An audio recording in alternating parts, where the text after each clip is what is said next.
Bentrovati amici di Crazy Motor Life ad un nuovo appuntamento. Oggi col pilota Alex Sgroy commenteremo la Superbike impegnata nel weekend di Assen, come sempre dopo la sigla.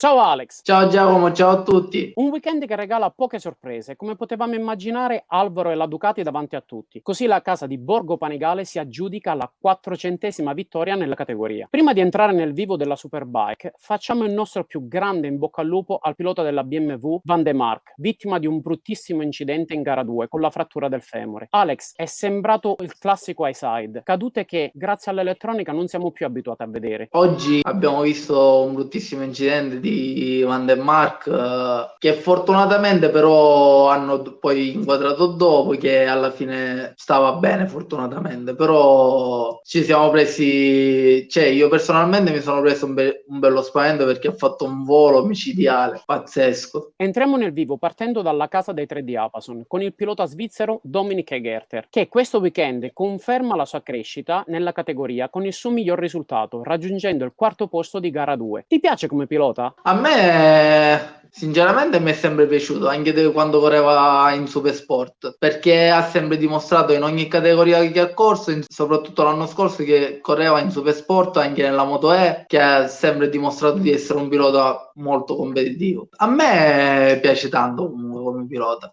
Con il secondo gradino del podio, in gara 2, e la seconda posizione nella classifica generale, un grandissimo Toprak Razgatlioglu, pilota dalla guida spettacolare e matura. Porta a casa il meglio che può, centra sempre il podio, tranne in gara 2 di Phillip Island. Ma neppure la sua guida e il suo talento possono nulla contro l'attuale campione del mondo e la sua Ducati. Un connubio che appare imbattibile. Alex, cosa pensi di Toprak? Per me Toprak è un vero talento. Secondo me l'ha dimostrato 2 anni fa, vincendo il mondiale, essendo proprio il padrone della moto, padroneggia con la moto come che fa paura. Ma la casa giapponese può festeggiare anche il terzo posto in classifica generale dello straordinario Andrea Locatelli, sempre più vicina migliore della classe. Un terzo posto conquistato con la costanza, andando sempre a punti e registrando ben 4 podi in 9 gare, con il peggior risultato che lo vede non oltre la quinta posizione. Andrea è un pilota che ti piace? Sì, come pilota mi piace abbastanza. E poi quest'anno sta dimostrando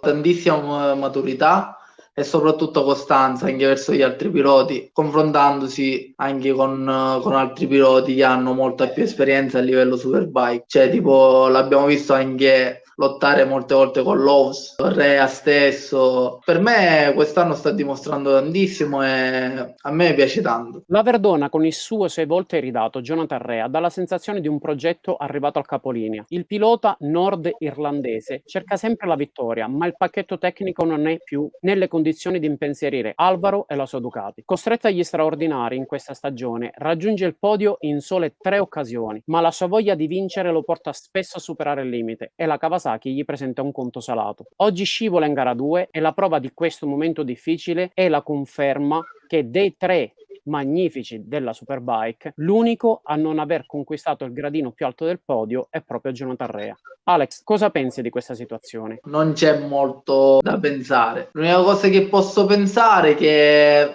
non so, mi sono fatto tante domande perché sta lottando contro Yamaha e Ducati. Vediamo anche la stessa casa combattere anche in MotoGP come Ducati e Yamaha, invece, che ce l'hanno e bene o male riportano un po' dalla MotoGP, riportano anche un po' in Superbike. Quindi tu pensi che loro siano penalizzati proprio dalla mancanza di sviluppo tecnico dei prototipi come la MotoGP? Sì, secondo me sì, perché anche in passato abbiamo visto pochissime volte apparire Kawasaki in MotoGP, quindi secondo me a livello di sviluppo non hanno un granché, se non a livello stradale, ecco. Ci auguriamo che la Kawasaki il prossimo anno presenti una moto che permetta al suo campione di esprimersi al meglio e di tornare a lottare per il campionato. Non ci resta che entrare in casa Ducati, ma prima di parlare dello strapotere di Alvaro, voglio sottolineare la crescita del team Barni e del pilota Danilo Petrucci. Non per quanto riguarda la posizione finale, ma oggi ha mostrato un passo passo di gara veloce e costante, soprattutto in gara 2, girando quasi sempre in 1,35 basso. Mi auguro che questo trend lo porti presto a lottare per le posizioni importanti. Alex, un tuo commento? Sembra un altro pilota italiano che speriamo che porti in alto la nostra Italia. A livello di conoscenza della moto, penso che ormai la conosce abbastanza, perché l'anno scorso ha corso nella Superbike America, sempre con Ducati. Poi magari in base anche al pacchetto che gli hanno dato quest'anno, deve adattare a un'elettronica diversa.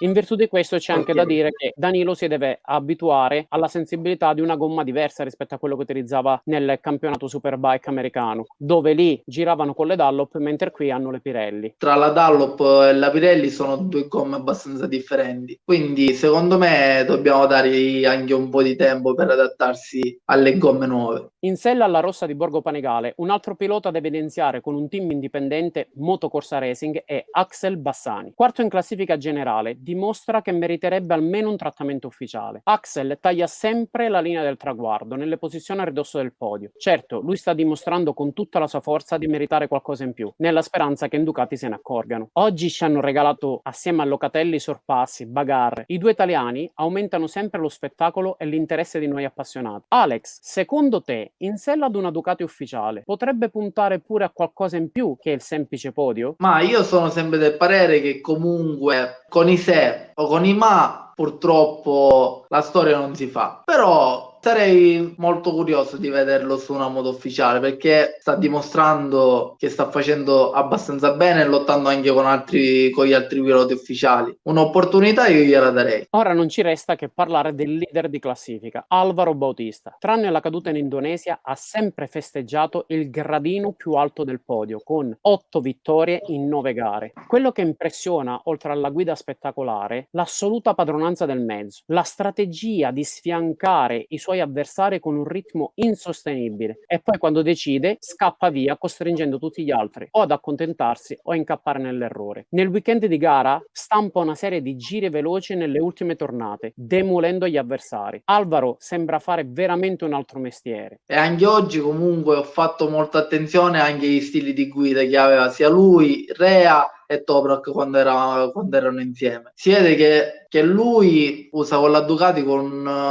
una gestibilità molto tranquilla. Invece, come avranno fatto caso magari più attenti, come Rea spigola leggermente di più, sfrutta un po' di più la trazione che ha nella Kawasaki. Invece Toprak, prima di entrare in curva, sfrutta tutta la pista per magari una maggiore scorrevolezza al centro curva. Infatti si vedeva che si avvicinava tantissimo a Rea al centro curva. È più influenzato dalla predisposizione del pilota o proprio dal mezzo che si trovano tra le mani, che li costringe a cambiare anche un po' lo stile di guida per sfruttarlo fino alla fine? Allora, di modo in modo ci sta che il pilota deve cambiare un po' lo stile di guida, però c'è anche da dire che ci sono piloti e piloti che comunque si adattano a un tipo di moto e altri piloti ad un altro tipo. E magari, come abbiamo visto anche in passato, Álvaro in Honda non si trova completamente, invece in Ducati si è bene o male sempre trovato, anche nel 2019, anche se non ha vinto il campionato, però è partito in una maniera pazzesca, però non ha concluso sempre il campionato come voleva lui. È giunto il momento di salutarsi, ma prima ricordo a tutti voi che ci state seguendo di iscriversi al canale, un semplice gesto che ci aiuta a crescere e a portarvi sempre nuovi contenuti. Presto la presentazione di una regina tra le moto per un progetto inedito, l'intervista con Edoardo Licciardello, nuovo Product Communication Specialist proprio della Rossa Ducati, e le novità non finiscono qui. Volete sapere quali? Seguiteci sui nostri social e attivate la campanella. Invece, per tutti quelli che vorrebbero prendere parte alle nostre trasmissioni, basta scrivere alla nostra mail. La produzione vi risponderà il prima possibile. Alex, ciao e grazie, e ci vediamo per la prossima. Grazie a te Giacomo, grazie sempre e ciao a tutti. Ciao!